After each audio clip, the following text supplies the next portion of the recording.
Bonjour à tous, bienvenue sur ma chaîne Blabla et Bible. J'ai créé cette chaîne parce que je voulais partager avec vous les méditations, la lecture méditative de la Bible. Et donc là, j'ai bien avancé, hein. Là, je suis à Josué chapitre 2. Bien sûr, j'ai lu la Genèse, Exode, Lévitique, Nombre et j'ai terminé récemment avec Deutéronome. Et bien sûr, avant de débuter, pour débuter vraiment une lecture méditative, il faut commencer par le Nouveau Testament. Donc, moi, ce que j'aime bien, c'est que quand je lis quelque chose, j'aime bien faire un rapport avec ce que j'ai lu avant ou bien ce que j'ai ce que j'ai compris au travers de mes lectures. Et bien sûr, j'ai lu le Nouveau Testament en entier jusqu'à l'Apocalypse, depuis l'évangile de Saint Matthieu jusqu'à l'Apocalypse. Donc, je suis très, très contente de l'appel de la Sainte Vierge et surtout d'avoir commencé cette magnifique lecture puisque très franchement, hein, si vous cherchez à faire du développement personnel, ben, lisez et méditez la Bible parce que c'est un très très bon développement pour soi-même, pour son cœur, pour son âme et puis pour la relation avec les autres puisque c'est ce que Jésus nous demande. Excusez-moi, j'ai une petite gêne dans la gorge. Alors, je ne vais pas être très longue. Là, ce que je souhaite, au travers de ma lecture aujourd'hui méditative, chapitre 2, donc les versets qui m'ont beaucoup intéressé sont les versets 8, les versets 11 et les versets 24. Le verset 8 que je vais vous lire. Avant que les espions se couchent, Rahab monta vers eux sur le toit et leur dit « Je le sais, l'Éternel vous a donné ce pays. La terreur que vous aspirez s'est emparée de nous, et tous les habitants du pays tremblent devant vous.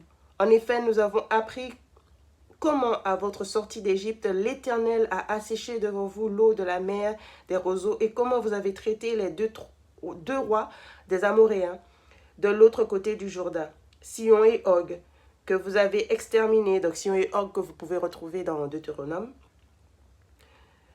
Voilà, donc ça c'est le chapitre 8. Mince, ma bougie s'est éteinte. Alors le chapitre 8, non, pardon, le verset 8. Alors ici, Josué a été désigné par Dieu et par Moïse pour être le digne successeur de Moïse. Et donc c'est Josué. Et Josué a envoyé deux espions dans une ville de Canaan. A envoyé deux espions pour voir comment était la ville. Et donc, les espions qui étaient poursuivis ont été cachés par Rahab, une prostituée.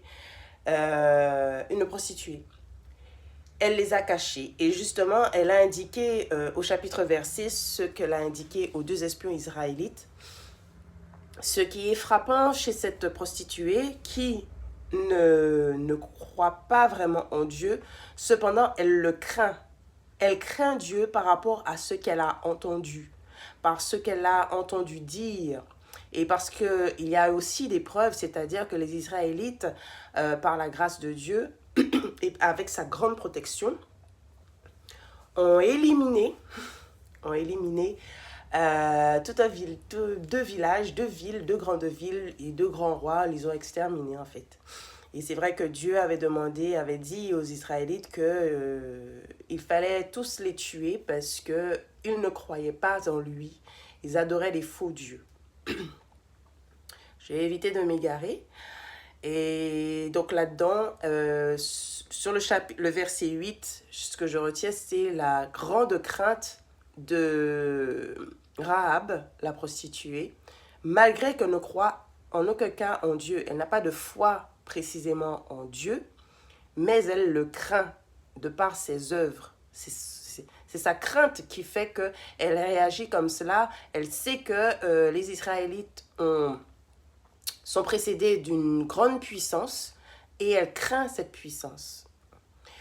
Donc, bon, elle est un petit peu égoïste parce que elle pense à elle en disant, voilà, elle fait un deal avec les deux espions en espérant, par crainte de Dieu, de leur Dieu, que ce dernier pourra les sauver de ce qui les attend, de ce qui attend son peuple, le peuple de Rahab. Donc elle fait un deal avec ses espions. Le chapitre 11. En l'apprenant, nous avons perdu courage et notre esprit est abattu devant vous, car c'est l'Éternel votre Dieu qui est Dieu en haut dans le ciel et en bas sur la terre. Eh bien voilà, donc c'est encore Rahab qui parle ici. Elle n'a pas de foi, elle le craint. Elle le craint. Et elle précise que les autres villages du pays de Canaan craignent les Israélites par rapport à tout ce qu'ils ont entendu dire, par rapport à tout ce qui a été dit sur eux et tout ce qu'ils ont réalisé à la présence de Moïse, mais surtout par la grâce de Dieu. Ensuite, il y a le chapitre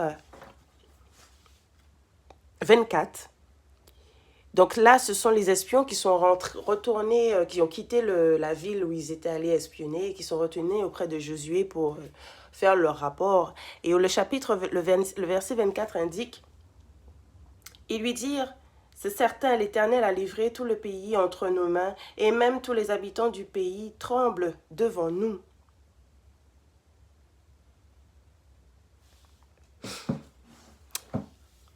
Ils le reconnaissent par rapport à ce que Rahab a dit.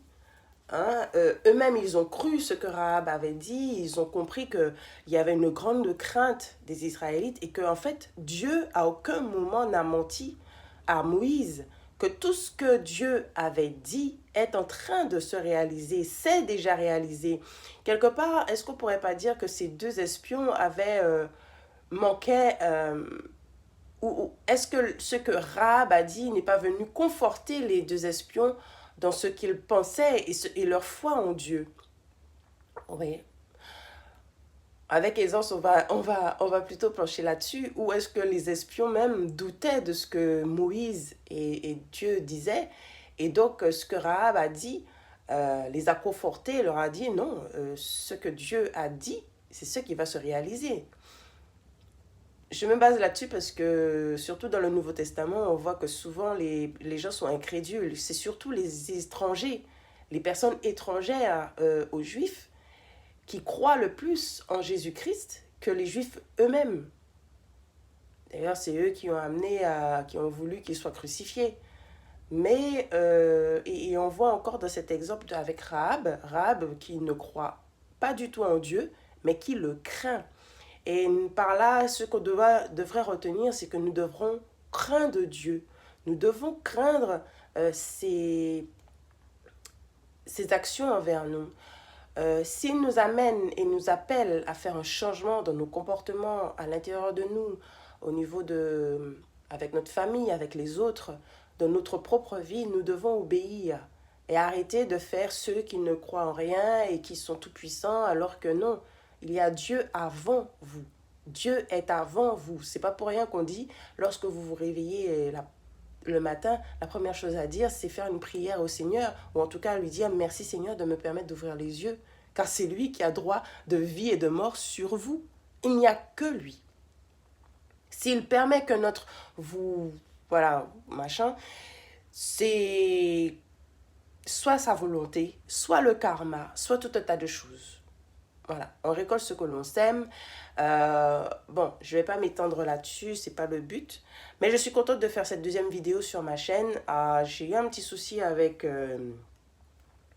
un logiciel.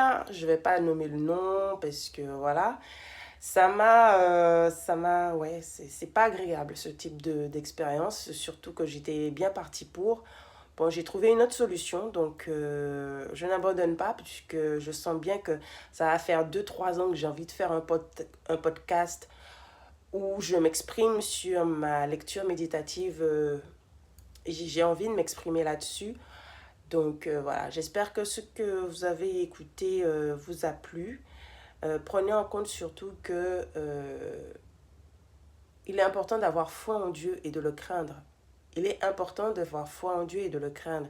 Et ce qui est très intéressant surtout, c'est que Dieu nous donne le choix. Grâce à Dieu, nous avons le libre choix. Beaucoup de personnes ont choisi Dieu de par le fait de se faire baptiser. Beaucoup de personnes ont choisi Dieu en quittant leur propre religion pour devenir chrétien, pour être chrétien. Ce n'est pas pour rien.